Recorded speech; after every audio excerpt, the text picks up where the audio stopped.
Hi, I'm Jay Flores, the Global STEM Ambassador at Rockwell Automation and the host of the series, It's Not Magic, It's Science. I'm here today at an amusement park all by myself to give you guys a sneak peek at the science behind what makes your favorite rides possible.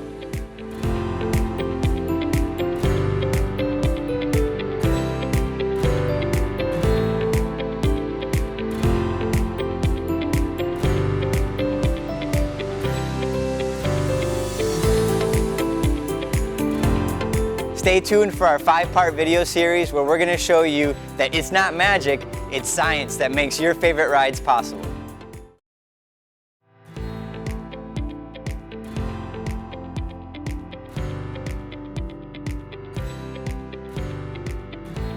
My name is Jay Flores, and this isn't magic, it's science.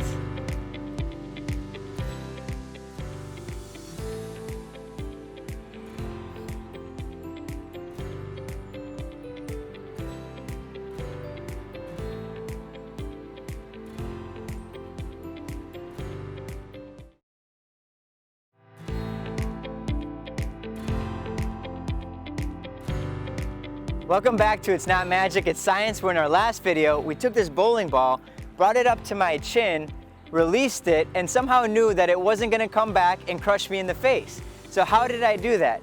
Well, I knew that it wasn't magic, it's science. When you lift the ball up into this position, it has a certain amount of potential energy. When I release it, it converts into kinetic energy. But because of friction and air resistance, the ball is not able to come back to its original point and crush my teeth.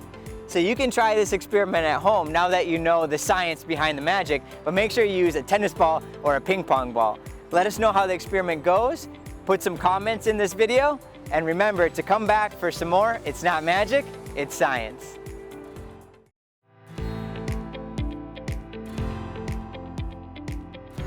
Welcome back to It's Not Magic, It's Science. We're in the first couple videos of this episode. We showed you the bowling ball experiment and then showed you the science behind what appeared to be magic.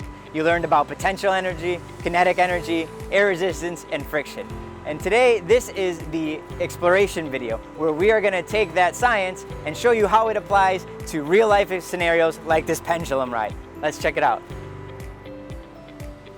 So in this case, this swinging ship is a little bit too heavy for me to lift up and provide the potential energy.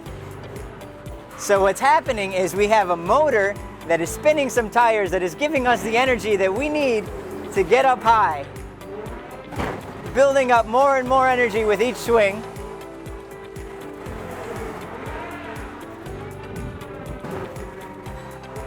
And then allowing that potential energy to convert into kinetic energy on the way down. Now that I'm way up here, I have a lot of potential energy that then converts down into kinetic energy on the way down. And that's how physics is making a lot of fun. And now how do I get back down? So this time, instead of using just air resistance, we're creating some additional friction using the tires again.